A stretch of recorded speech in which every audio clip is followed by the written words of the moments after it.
Just with the drop of one subtle list and a 15-minute interview with the school's athletic director, the college football world goes crazy. Welcome into the Spring Blake College Football Show. Today is Thursday, November 20th. This is your favorite ball knower's favorite ball knowing show.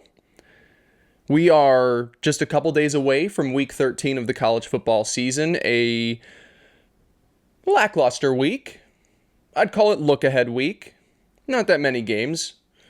It's not the most exciting. But we're getting toward rivalry week. We're getting toward conference championship weekend. We're getting toward the playoffs. So we can afford a lighter slate, and that's what we've got.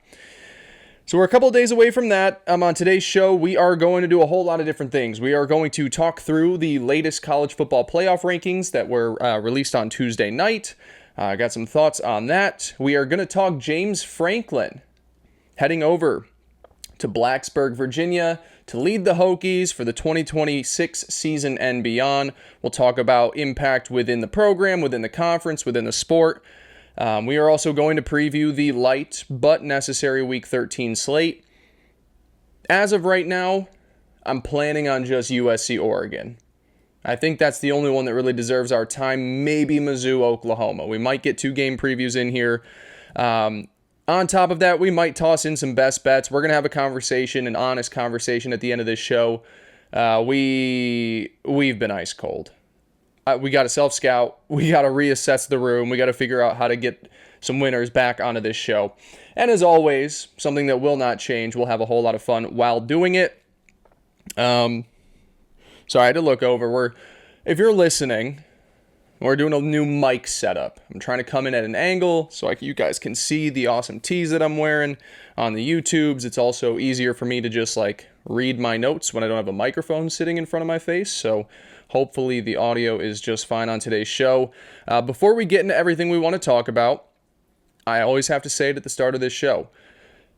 If you are here for the very first time, first of all, thank you for joining us. This is a college football show, which means I am Spring Blake. Make sure to support this show however possible. If you're watching on YouTube, please like the video that you're currently watching. Subscribe to the channel if you like what I have to say. Hate subscribe if you don't like what I have to say. Comment, interact, share, whatever you might do. I really appreciate the support. If you are listening, Spotify, Apple, wherever you get your podcasts, I still appreciate you guys for being there. I'd rather you be on the YouTube, but whatever. Just make sure to subscribe to the show on there. Make sure to give it a 5-star review. And as always, head over to the socials at Spring Blake CFB. That is TikTok for the most part, a little bit of Twitter. Twitter's honestly, the longer this show has gone on, the more and more I've realized that TikTok is a big nothing, or that Twitter is a nothing burger for me. So really, if you're on TikTok, head over to at Spring Blake CFB, where you can support this show even more. Thank you guys for supporting us through the first 12 weeks of the college football season. I've really enjoyed this, and the support, the growing socials, the growing YouTube views, the subscribers, all that stuff makes me feel like I'm doing something right here, and hopefully we'll never have to stop doing it. So, the way today's show is going to work out, we're going to talk college football playoff rankings first, and then we're going to kick it to myself doing the rest of the show later in the day. So, college football playoffs. They put out the new list. I'm not going to run through the rankings. Maybe if I have time, I'll put up a graphic. I've done that before. The graphics look stupid. I'm not really a graphic designer. So, in a broad sense, the top 3 stay the same: Ohio State, Indiana, Texas A&M. You get Georgia, Texas Tech, Ole Miss, Oregon all bumping up a spot because Alabama drops down 6 spots. Oklahoma's in the dance. Notre Dame stays put. Miami is still your technical ACC bid right now, even though they have a very outside chance of even making the conference title game. And they went Tulane as the G5. We're not going to spend a lot of time on that. Obviously, if you're watching here, if you see the helmet, if you listen to me every week, I'm a JMU grad. I watch the team on a weekly. I watch them kick ass. It's unfortunate. I'll just say that. I get that the American has been a much more competitive conference this year. Navy, North Texas, Tulane, Memphis. Who's the other one I'm forgetting? South Florida. They have a bunch of teams that are competitive. They feast on each other. I get it. Whatever. I can't control that. I just want the Dukes in. I think the best unit out of every G5 team is the JMU defense, and I don't think that gets enough credit. Hopefully, they take care of their business. They're a one-loss conference champion by the end of the year, and that bumps them in. Fingers crossed. Doesn't seem like it's going to head that way. First four out, BYU, Utah, Vanderbilt, USC in that first four out, and then it's a mosh posh of everything down at the bottom. We're not going to go through every single team here. This playoff release felt a little bit different than the first few weeks because people got real mad, real butthurt that the committee is now using context. They are not just taking a look at the win-loss column or ranked wins or, how many losses. Like, the committee is using context, and people are now starting to get mad about that. But what's crazy to me is that the lack of context last year in that process for the 2024 playoffs played out in such a way that made us beg for them to start using context. Like, let's take a second and remind ourselves how crazy last year's committee was. Indiana, for example, they were ranked 8th in the college football playoffs, a team that we knew all along was taking advantage of a bad schedule, and then they got smoked when they had to face legit talent. And Indiana, one loss, Power 4, I was fine putting them in. But the context was telling us the entire time, like, hey, there are better teams that are being left out in favor for Indiana. That's really not the part that I want to bring up. The craziest thing that the committee did last year, again, avoiding context. Boise State was ranked 9th in the country. They gave Boise State a first-round bye. Boise State was the 3 seed in the college football playoffs. And I understand they changed the formatting so it doesn't have to be the top 4 conference champions. Boise State was ranked 9th as a G5 team, and they got smoked. The committee this year, with just a little bit more context and using their brains and their eyeballs, these G5 teams are barely getting in at 24, 25. So context matters. Who you play and when you play them matters. Injuries matter. The development of your program from the start to the middle to the end of the season matters. All of that is important. It's not black and white. There's a whole lot of gray in this sport. So yes, because of that, Notre Dame deserves to be in over Miami right now because Notre Dame right now is a better team than Miami. I do not care that in week 1, with your freshman quarterback making his first career start, you went into a very hostile road environment and lost by 3 points. I do not care. Because right now you have turned yourself into one of the better teams in the country. Also, going off of that, Notre Dame deserves to be ranked higher than Alabama at the moment because the Tide are playing far from their best football over the last few weeks, and few teams are playing better football right now than the Fighting Irish. Alabama, right now, they've got, the loss to Oklahoma, which is a good loss. It's a playoff team, but they had a miracle comeback victory over South Carolina where you're like, ooh, what happened there? And then the win over LSU, it was fine. They covered, but it wasn't anything pretty. It wasn't like how they looked weeks 2 through 8. That's why context matters. To go further off of that, Texas A&M deserves to be the lowest ranked undefeated team because the way in which they win their games makes them appear to be the weakest of the remaining undefeateds.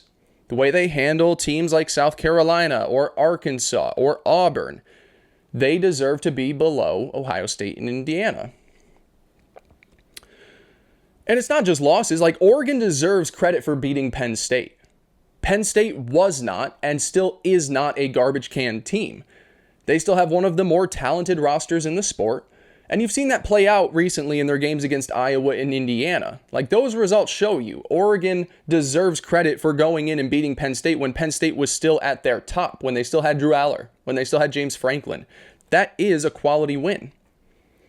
Oklahoma deserves to be cut some slack for the Red River Shootout because their star quarterback, the guy who does everything for them on offense, was 17 days removed from hand surgery. They deserve context. And Texas Tech also deserves the benefit of the doubt. Their one regular season loss, hostile environment at Arizona State, last year's conference champs. They're without their starting quarterback. They're without their best run defender. They lose by 1 possession. That deserves context. All of these things are true. It is just so crazy to me that last year we ignored context and as a result ruined a handful of high leverage important playoff games. Yet here we are less than a year later saying that the committee is wrong for using their eyeballs, for using context. Did you enjoy Penn State beating SMU by 28 last year? How about in the second round when they beat Boise State 31-14? Hey, wasn't that Notre Dame victory over Indiana exhilarating? I know the final score was closer than the game actually played out to be, but was that exciting? Did you guys enjoy those games? We know who the good teams are. If you watch this sport religiously, if you cover the sport as a whole, you understand that just about everything the committee has done so far is the right move. We want good playoff games. We want the best teams in the dance. You got to get the combination of deserving in there, but deserving in weeks 10, 11, 12, 13, however it goes, is way more than who deserved the win in week 1 and week 2. Context matters. It's just crazy that we're sitting here after being mad about how last year played out and now just being like, hey, but last year you guys did this. Why aren't we doing this? It just doesn't make sense. It doesn't make sense to me. So that was the biggest takeaway for me is I just sat here Tuesday night, Wednesday morning, and everybody's dunking on the new committee chair, the athletic director from Arkansas, thrown into a weird situation. Of course, he didn't do the best job explaining things out, but this list is good. I don't have any issues with it. I really don't. What else with this? What else? There is one other scenario I find to be wildly interesting surrounding Alabama, and in a broader sense, comparing the SEC to the other Power 4 conferences and how these final few spots will play out. So the Crimson Tide right now are ranked 10th in the playoffs. And at the same time, per ESPN analytics, which I don't know what that means, Alabama also has a 71% chance to make the SEC title game, which now means they're in this incredibly volatile position. Say that the Crimson Tide go to Atlanta and win. The SEC champ has to be a top 4 seed, right? They have to get a bye. But doing so means that you're going to bump Alabama up from 10 to 4. Let's just say they get to 4. They're going to jump up 10 spots.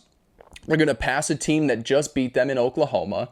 And you're just going to say like, oh, because of conference title game, they are now all the way up after being one of the last ones in.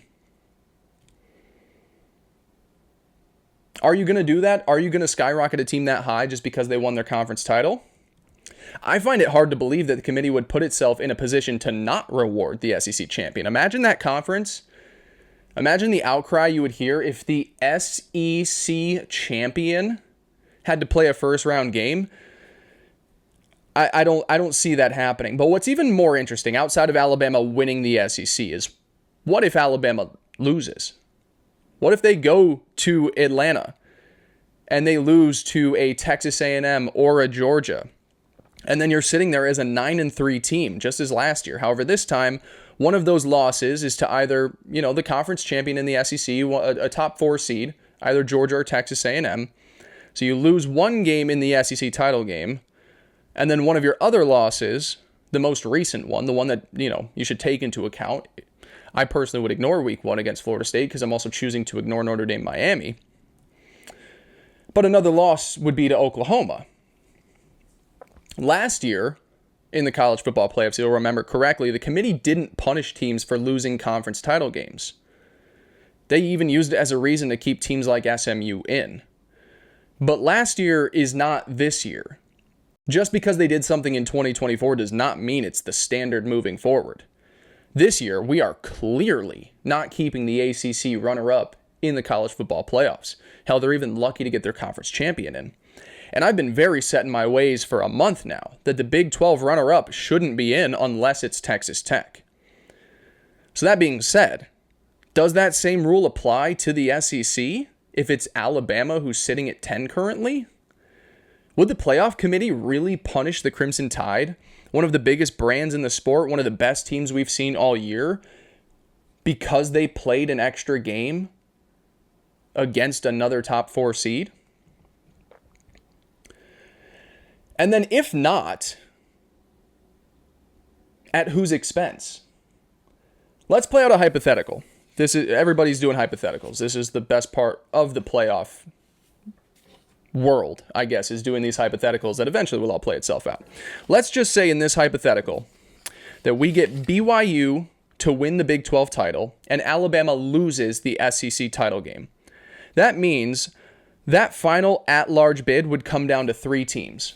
One of those would be a 2-loss Texas Tech, with one of those losses being the Big 12 title game, and the other being a 1-possession loss when you were playing your backup quarterback.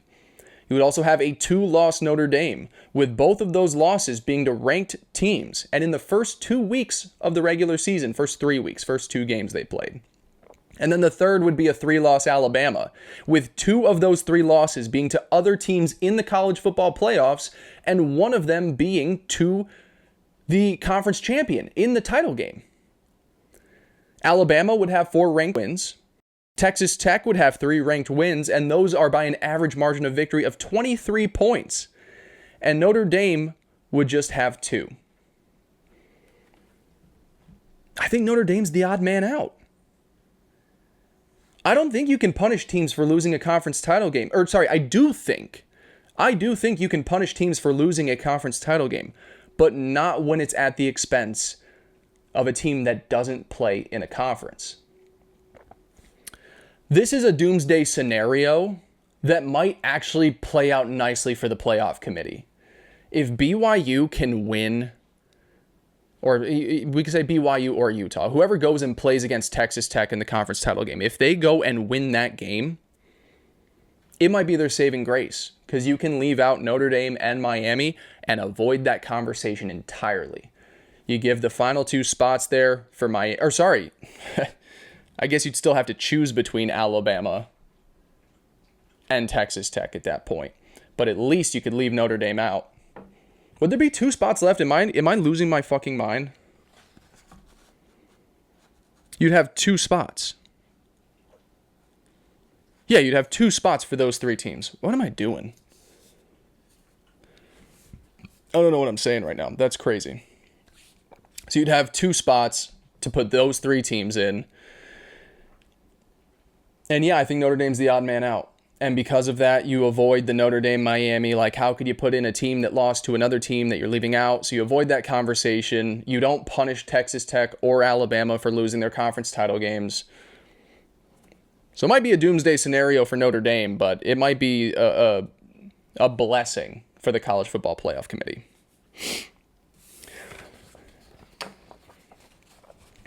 And then what if the 10 seed race stretches beyond that? Let's just do a few more crazy hypotheticals. Like, what if USC goes into Autzen this Saturday and upsets the Ducks? A potential 10-2 Trojan team with ranked wins over Oregon and Michigan is in, right? But does that mean the Ducks, another 10-2 team, last year's number 1 overall seed, drops out entirely because their best wins are going to be Penn State and Iowa? Iowa's out of the rankings right now, I believe. Penn State's not in there. They don't have a ranked win.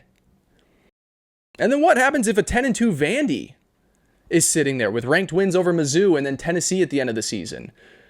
Now, both of those teams might be out, so that might make the case easier at the end of the day, but all that to say, the race for the 10 seed is so exciting. You know, we'll let the games decide, but there's a lot going on here, and a lot of it hinges on the Crimson Tide, what they're able to do in their conference title game. Every year, these conversations are going to come down to the final couple of seeds. We've got some fun games between now and the end of the regular year to decide them. Hopefully, the results play out in a way that the committee doesn't need to take too much control. Hopefully, it all plays out where, you know, a USC can drop to Oregon. You could put that story to rest.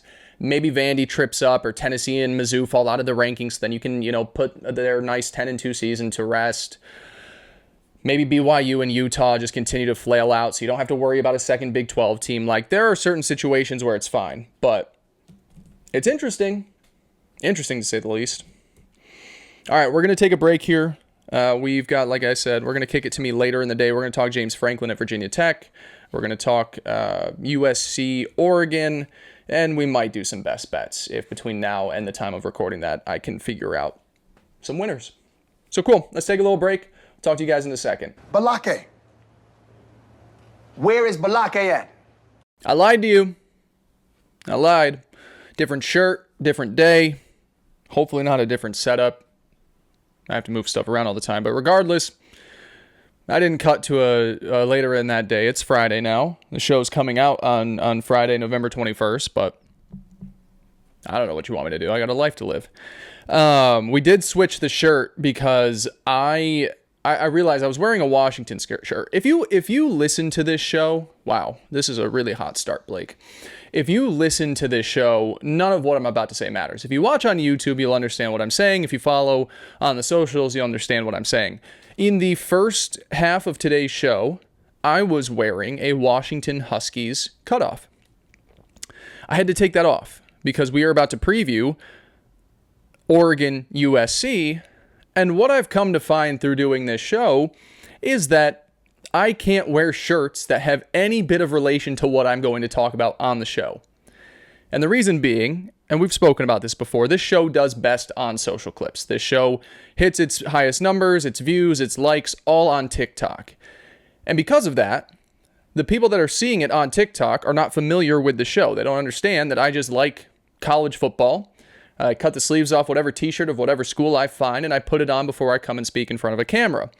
So because of that, everybody will call me a hater. If I was to wear this Florida cutoff right now and talk about their upcoming game with, who do they have? Florida plays Tennessee. If I was to go out and pick Florida to beat Tennessee, the comments would be hater, hater, hater. Oh, Florida fan, doesn't know ball. Sell the podcast equipment or podcast equipment's too cheap these days, whatever the take is. Now, it sometimes can be good. I wore an Oregon shirt on Monday, and I praised USC for 5 minutes. That was one of our biggest social clips of the week, and a lot of the comments were, hey, that's a cool Oregon fan. I'm not an Oregon fan. I just wore the shirt on a day I talked about USC, not realizing that they played 5 days later. So sometimes it works out. A lot of the time it doesn't. So we switched the shirt. I didn't want to come and talk USC, Oregon, while wearing another Big Ten shirt. So we switched to Florida. It cost us a day, so now the show's coming out on Friday, but whatever. We're going to patch together the college football playoff conversation into the rest of the show. And the rest of the show is just a couple of quick things. I do want to spend just a hair of time on James Franklin heading to Virginia Tech. Signed a new deal this week. It was something that is early on Monday. I was like, man, Virginia Tech's putting a lot of pressure on James Franklin right now. Do you think that's going to work out? You know, he's clearly waiting to see if FFU is going to open up. Like, are you sure putting his feet to the fire is going to get him to sign the deal? The deal gets signed. So obviously it's a great hire. No one is going to sit in front of a microphone or a talk show or go onto social media and say like, oh, James Franklin, that's not going to work at Virginia Tech. No, you've got a really good coach going to a middle-of-the-pack ACC program, a program that can be higher than middle-of-the-pack, but right now middle-of-the-pack ACC program. And you just hired a coach that no less than a year ago was one game away from playing for a national championship. James Franklin has done a great job recruiting in the DMV area. It is going to be a seamless fit. I don't really have anything beyond it to say like it's a great hire because we all know it's a great hire. The one thing that I do want to say is it's not just a great hire for Virginia Tech. This is a massive hire for the ACC. Now, if you're a fan of Miami or Clemson or SMU or anybody else in this conference, Virginia, who's having a great season, you're like, how is this great? Now we have one competitor. Yeah, you've got another competitor here. This conference needed some juice. What have we done all season but mock the ACC? This conference is lucky to get its conference champion into the playoffs because it has been that bad. Miami has 2 really bad losses. Clemson has fallen apart. FSU is a mess. You need high-profile guys with track records choosing the ACC. This conference, when it's at its best, should be at the tier of the Big Ten. And I'm not saying they go back-to-back national championships. We'll see the next few years if that turned out to be an anomaly or if it's the trend. But when the ACC is at its best, Miami is rolling. You've got Clemson rolling, Florida State rolling. You know, maybe UNC at some point can get rolling. A team like Virginia, having quality opponents in there, When you are at your best, you should be in that mix for being the second best conference in the sport. That's the type of programs you have. The fact of the matter is, right now, you're a clear and obvious number 4. The SEC and Big Ten are eons above you.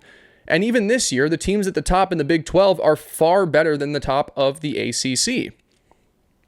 So yes, you might be mad that you got to start going up against James Franklin, and he's going to recruit the area well. And it's going to just bring a harder path for you to be at your best.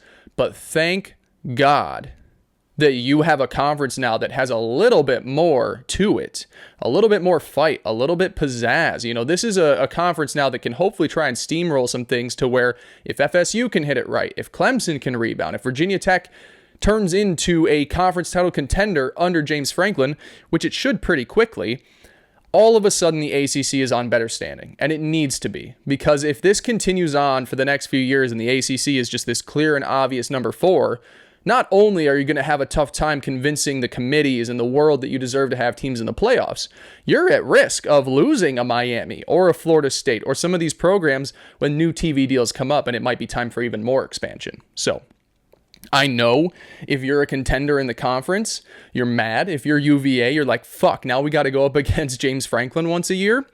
I get that it's bad for that side of things, but overall, massive get for the conference and just trying to stay afloat in that P4 level. You're not playing like a Power 4 conference right now. Now, you're obviously above the group of 6. Like, I'm not saying that you're that low, but you're almost in this in-between point. You're stuck in purgatory where you clearly don't match up with the other 3, but you're clearly above what the rest is. Getting a guy like James Franklin into a program like Virginia Tech, a program that can be rocking when it's at its best, just does a whole lot more for this conference in the big picture of college athletics. So those are my thoughts on that. Rest of the show. So we're gonna preview USC, Oregon, and then we're gonna call it a day. I'm gonna say this: if you have been here for a while, if you listen regularly, if you watch, first of all, thank you. I appreciate it. Your boy has not been hitting it. He has not been right a lot. Game previews, covering the spreads, best bets. The last month has been a little iffy. On the best bets perspective, I think the issue has become is that, when we record a Thursday show, that means we film on Wednesday. If it's a Friday show, we record on Thursday. I'm typically someone as a gambler who looks at the cards Saturday, who looks at the injury reports, all the information we're getting, and I place my bets then. So it's a little hard for me on Thursday and Friday when we don't know what's necessarily going to happen, who's available, who's not. I don't feel too great about putting my picks out early in the week. So we're going to ditch best bets. We will put them up on socials. So Saturday morning, if you head to TikTok, at Spring Blake CFB, it'll either be in a story or a post. You'll find the best bets there, and hopefully having a couple of more days to get ready has us in a position to win some bets because we haven't been winning the best ones. And that's what they're supposed to be, best bets. Now the game previews, I don't know what to say. We're going to try our best.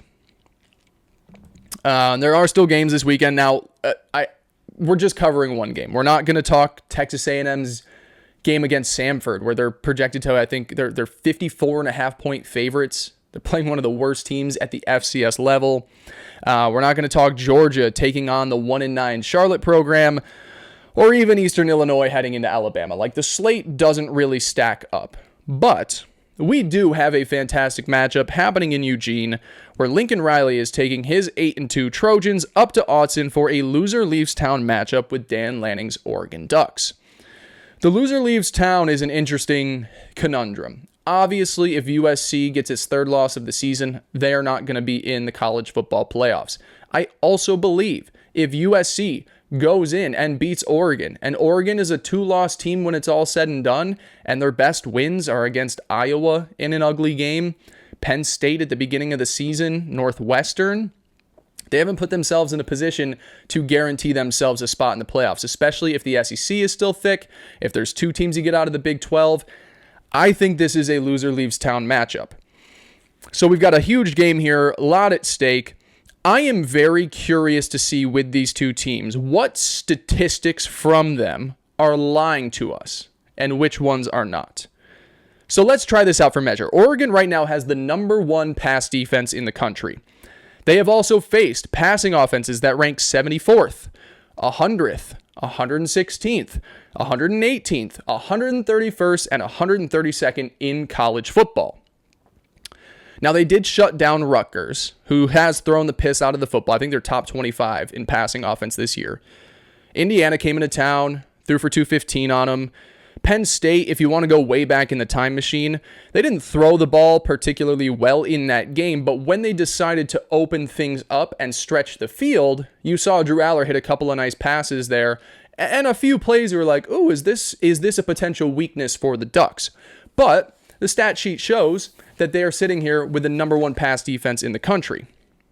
Meanwhile, USC has a top 10 passing game, throwing for 300 yards a game, one of the best wide receiver tandems in the country in Makai Lemon and Jacoby Lane, and a quarterback that is playing better ball right now than most are in the country. Jaden Maeva has been fantastic. So how will this Oregon secondary, a group that's only allowed 14 explosive passing plays on the season, fare against a group that's generated 46 of those? Very curious to see how that matchup goes. And that same rule applies for the Trojans. It says right here, USC has one of the 30 best rushing attacks in college football, averaging 190 yards per game at 5.6 yards per carry. But USC has also faced run defenses that rank 75th, 81st, 91st, 97th, and 135th in the country. They did bulldoze through Michigan for 224, hit 100 plus on Illinois and Iowa. Their really only bad day came against Notre Dame when they mustered 68 yards in that very gross, I think it was like 10-point loss for the Trojans. Oregon has a top 20 run defense. They're holding teams to 108 yards, 3.61 yards per carry. I believe that one of those metrics is lying to us. Maybe both of them are. So if I'm the head coach, if I'm either head coach in this game, that's one of the first things I'm going to test on Saturday. If I'm Lincoln Riley, I am going to test the Oregon secondary. I want to know early on, is my greatest strength better than what might be a flawed statistical anomaly? If I'm Oregon, can I stuff the USC run game? Can I bottle them up? Can I sit back and just trust that my really good front seven is going to be able to stop the Trojans' attack? I think one of those things is lying to us. At least one. Maybe both of them. So like I said, I'm very curious to see how those head coaches handle them early on. Speaking of things that I also think I've seen a lot of people talk about the way USC has won their last few games, winning ugly against Iowa, winning ugly against Nebraska. And they've used that to tell themselves that that's the brand of football they need to bring up to Autzen. I don't think that's this team's best option. If this game gets down to purely trench play, that heavily favors the Ducks. Even if I've sat here all season and said I'm incredibly impressed with the development we've seen from USC, not just this season, but last season as well. The growth that they have had since the later parts of the 2023 year when they were one of the worst defenses in the country to where they are now is a huge jump. But that being said, if this game comes down to trench play, I still favor the Ducks. Oregon's offensive line is not just great at run blocking for what's a top 10 ground game in the country. They're also one of the best pass blocking teams in the nation. USC has had one of the 3 worst pressure rates over the last 2 months. So if I'm Lincoln Riley, I'm not trying to muddy up this game. I'm not trying to win 26-21 where we grind out a second half comeback over Iowa or go into Nebraska and win 21-20, whatever that final was. I'm not doing that. I'm hitting this thing early, finding a lead in the first quarter, forcing the Ducks to be the ones to respond, finding out if this Oregon secondary is all it's cracked out to be.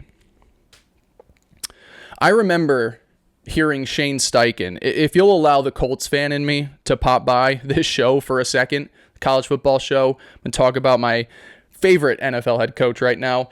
When he was hired by the Colts, he talked about his offensive philosophy, and it went like this. He said his teams are going to pass to put up points and run the ball to win games. That's what you need here for this weekend if you're Lincoln Riley. Put the ball in Jaden Maieva's hands. Let him, Makai Lemon, Jacoby Lane, see if this Oregon secondary is really all it's cracked up to be. And if it isn't, Oregon will have to adjust. They'll have to sink back. And when they do that, that will allow you to run the football easier and potentially get this upset. We watched Indiana do this very same thing a few weeks back. They carried leads in the first, second, and third quarters of that game. They did need some late heroics to get the job done after a pick six from Mendoza, but they took the game to Oregon, and that's what ended up making the difference in the outcome of that game. Allowing your team's best strength to be on display is the only chance I give USC to go in and steal a win over Oregon. Now, one of the other things that I find this very interesting in this USC-Oregon game. The biggest unknown surrounding everything about this game is the health of the Ducks. Wideouts DeCorian Moore and Gary Bryant Jr. have missed the last couple of weeks. I know Bryant got hurt in, I believe, the Iowa game. DeCorian Moore has been out for a couple of weeks after tweaking something in practice. Linebacker Devon Jackson has also missed the last two games. They were without tight end Kenyon Sadiq, but he made his return to the Minnesota game, as did starting tackle Alex Harkey. Like, they just have been banged up the last couple of weeks. And remember the name Evan Stewart? The Ducks' top wideout, one of the best wideouts in the sport, who tore his patellar tendon in the spring, hasn't seen a lick of football since. He's supposedly making his return at some point. He's making his way back to the field. Questionable for this game, but a very important return for the Ducks, not just for this week or the rest of the season, but as we get toward the playoffs. If you add an Evan Stewart back to this offense, and all of a sudden it's Dante Moore, DeCorian Moore, Evan Stewart, Kenyon Sadiq, not a lot of defenses are going to be able to keep up with that. I know you got to get Stewart back at 100% of what he was. If he's close to it, if he gets there by the playoffs, this offense is going to be scary. Very, very scary. Now, for this game, it could play out in so many ways. If the wideouts can't make their way back, all of a sudden, I do have some very serious concerns about the Ducks' passing game. You know, Sadiq will still be out there. They still have a talented wide receiver room, great run game, good offensive line. Not having your top few guys makes it a little bit easier for USC to hone in on everybody else. But if all of them, including Evan Stewart, find their way onto the football field, we might just get the best game from the Ducks we've seen all season. I have to say, as a fan of neither team, I so badly want the Trojans to come into this game and snatch a victory over the Ducks. I've been on the USC train for a while now. I still think this is one of the more underrated teams in college football. And I know what will happen when they lose this game. The same lazy narrative that surrounded the Lincoln Riley era at USC will rear its ugly head, totally diminishing the work that's been done the last couple of years and the very noticeable growth that they've made. People don't watch. I get it. And they'll sit there and they'll say, Lincoln Riley's been at USC for how long now? No playoffs? Every time they go up against the best teams in the country, they lose. It's different this year. It is. A win over Oregon in Autzen would force the rest of the country to wake the fuck up and realize that things are different in Southern California. But all that said, I do not think a win is on the horizon. I don't think that Oregon has played its best game of the season yet. I think that the lessons from last year, where they peaked too early in the season and fell flat in their most important games, have put an emphasis on needing to play your best football from now through the end of a national title run. I think USC is going to show some fight, find points early, keep it close throughout. Hopefully it's long enough for the rest of the world to realize what this Trojan team actually is. Worst case scenario for me, or at worst, I would love to see a close USC loss. If they're exchanging blows and it's a 31-27 final and they're like, hey man, hats off to USC. They looked great for certain parts of that game. That would hopefully allow people to realize what USC really is. But I ultimately do have all the faith in the world that Dan Lanning in these spots will pull out the best efforts from his team. Even if we watched Indiana do what it did, just a little while back. I think that is going to course correct itself here in this game.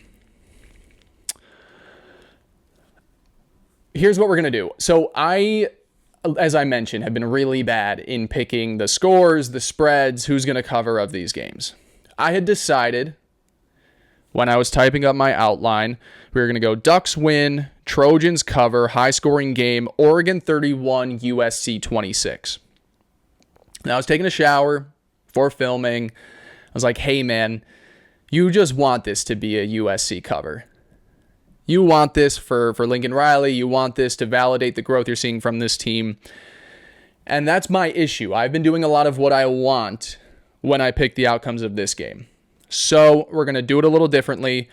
We are going to take Oregon to win and cover. We're going to fade ourselves. We're going to go Oregon 34, USC 24. 10-point game. Ducks cover. Ducks win. People will be lazy when talking about USC, but the ball knowers, the ones that watch this show, know that it's different. So I want USC to keep it close. And because of that, we're taking Oregon by double digits. And that is going to wrap up today's show. Today's show is a little clunky. I know the costume change, the different dates doesn't make a whole lot of sense. But I appreciate the support. We've had our best week on socials. TikTok's been firing. We're getting toward the most important parts of the season. The views on YouTube are doing well. Subscribers are up. Listens are up. So if you are one of those people and you're sitting here at the last few minutes of this show still listening to me, know how much I appreciate you. This is the most fun thing I get to do on a daily basis. It consumes a lot of my life, and I hope I never have to stop doing it. So thank you. Enjoy another weekend of college football. Next week, we're going to do 2 shows Monday, Wednesday. We're going to do the recap show out on Monday, as always. And then we're going to do rivalry week previews on Wednesday, because we know holiday weekend, there's not going to be a Thanksgiving show or a Black Friday show. We got the games on Friday even. So Monday, Wednesday, be back the week after, conference title games. This is, look, as great as the regular season is, how could you not be excited about what's ahead of us? Thank you guys for listening, supporting the show. I'll talk to you next week. I love you. I appreciate you. Peace.